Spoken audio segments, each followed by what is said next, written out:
Hi friends, welcome back to my YouTube channel. మీరు చూస్తున్నారు చిన్న షాన్ ఆఫ్ స్టైల్. వీడియోలో అయితే కనుక మనం స్నాప్డ్రాగన్ 7S Gen 3 ఈ ప్రాసెసర్ని బేస్ చేసుకుని 2025లో ఏ మొబైల్స్ లాంచ్ అయ్యాయి అనే దాని గురించి, ఏ బ్రాండ్ నుంచి లాంచ్ అయ్యాయి, ఏ మంత్లో లాంచ్ అయ్యాయి అనే దాని గురించి, అదేవిధంగా వాటి ప్రైస్ గురించి కూడా మీకు ఎక్స్ప్లెయిన్ అయితే చేస్తాను. అదేవిధంగా ఈ మొబైల్స్ అన్నింటిలో ఏ మొబైల్స్ బెటర్గా ఉన్నాయి అనేది కూడా నేను ఈ వీడియో ఎండ్లో అయితే చెప్పేస్తాను. సో వాటి ఫీచర్ స్పెక్స్ అన్ని మీరు వాటికి సంబంధించిన మొబైల్ లింక్స్ అన్ని నేను డిస్క్రిప్షన్లో ఇస్తాను. అక్కడ నుంచి మీరు చెక్ చేసుకోవచ్చు. ఇంకేమాత్రం ఆలస్యం చేయకుండా వీడియోని అయితే స్టార్ట్ చేసేద్దాం. ఇప్పుడు మనం ఈ స్నాప్డ్రాగన్ 7S Gen 3 ఈ ప్రాసెసర్ ని బేస్ చేసుకుని లో బడ్జెట్ నుంచి హై బడ్జెట్ వరకు ఏ మొబైల్స్ లాంచ్ అయ్యాయి అనే దాని గురించి ఇప్పుడైతే మాట్లాడేసుకుందాం. ఫస్ట్ మొబైల్ చూసుకుంటే కనుక రియల్మీ నుంచి Realme P3 Pro 5G mobile. ఇది మనకి 20,950కే వస్తుంది అనమాట.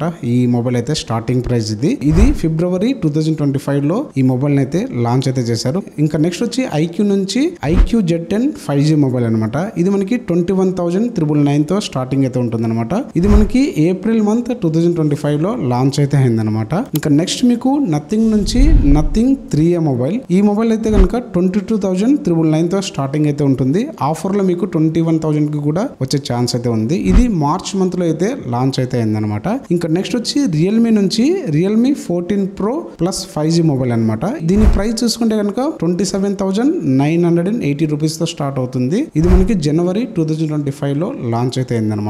ఇంకా నెక్స్ట్ వచ్చి నథింగ్ నుంచి నథింగ్ ఫోన్ 3A Pro. ఈ మొబైల్ అయితే కనుక 27,200 తో స్టార్ట్ అయితే అవుతుంది. స్టార్టింగ్ ప్రైస్ అయితే కనుక ఇది కూడా మార్చి 2025 లాంచ్ అయితే చేశారు. ఇంకా నెక్స్ట్ వచ్చి డిసెంబర్ మంత్ లో ఒక మొబైల్ అయితే లాంచ్ చేశారు రెడ్మీ నుంచి. ఈ మొబైల్ నేమ్ వచ్చేసి Redmi Note 14 Pro Plus 5G mobile అనమాట. దీని ప్రైస్ చూసుకుంటే కనుక 28,140 రూపీస్ తో స్టార్టింగ్ అయితే అవుతుంది అనమాట. ఈ మొబైల్ మీద చాలా నెగిటివిటీ స్ప్రెడ్ అయింది. ఎవరైనా ఈ మొబైల్ యూజ్ చేస్తుంటే కనుక ఒక రివ్యూ అయితే మన కామెంట్ లో రాయండి, దాన్ని నేను పిన్ చేసి పెడతాను. ఇంకా నెక్స్ట్ వచ్చి వివో నుంచి వివో T4 5G. ఈ మొబైల్ అయితే కనుక ఏప్రిల్ 2025 లాంచ్ అయితే అయింది. దీని ప్రైస్ చూసుకుంటే కనుక 22,000 చేంజ్ కి అయితే ఈ మొబైల్ అయితే వస్తుంది. ఇది మనకి ఫ్లిప్కార్ట్ అండ్ అమెజాన్ లో ఈ మొబైల్స్ అన్ని మీకు అవైలబుల్ గా అయితే ఉన్నాయి. ఇప్పుడు నేను చెప్పాను కదా, ఈ మొబైల్స్ అన్ని మనకి మిడ్ రేంజ్ లో మంచి మొబైల్స్ అనమాట. ఈ ప్రాసెసర్ ని బేస్ చేసుకుని సో మీకు డైలీ యూజ్ లో క్యాజువల్ గేమింగ్ ఆడుకోవడానికి కానీ, అదే విధంగా ఇందులో కెమెరాస్ కూడా మీకు బెటర్ గా అయితే ఉంటాయి. ఎస్పెషల్లీ మీకు ఇందులో బ్యాటరీ లైఫ్ అనేది మంచిగా అయితే ఉందన్నమాట. ప్రతి మొబైల్లో కూడా మీకు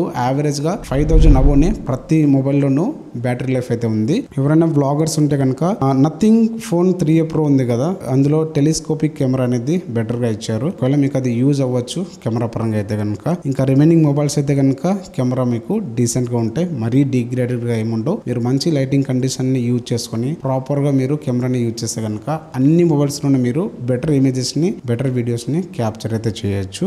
ఇది స్నాప్డ్రాగన్ 7S Gen 3 లో లాంచ్ అయిన మొబైల్స్ అయితే కనుక. ఇంకా స్నాప్డ్రాగన్ 7S Gen 3 కి సంబంధించి Antutu స్కోర్స్, దాని ఫీచర్స్ మొత్తం మీరు డిస్ప్లే మీద అయితే చూడొచ్చు. ఇది ఫ్రెండ్స్ ఓవరాల్ గా అయితే ఈ మొబైల్స్ లో మీకు ఏ మొబైల్ నచ్చిందో కింద కామెంట్ అయితే చేయండి. ఇంకా నెక్స్ట్ వీడియోలో మనం MediaTek Dimensity లో ఏ ప్రాసెసర్స్ ఉన్నాయి అనే దాని గురించి నెక్స్ట్ వీడియో అయితే వస్తుంది. ఐ హోప్ ఈ వీడియో మీ అందరికీ నచ్చిందని అనుకుంటున్నాను. ఈ వీడియో కనుక మీకు నచ్చితే ప్లీజ్ లైక్ అయితే చేయండి. ఇంకా మన ఛానల్ ఎవరైనా సబ్స్క్రైబ్ చేయకుండా ఉంటే సబ్స్క్రైబ్ అయితే చేసుకోండి. ఇలాంటి మరిన్ని వీడియోస్ మీ ముందుకైతే వస్తాను. Thank you all.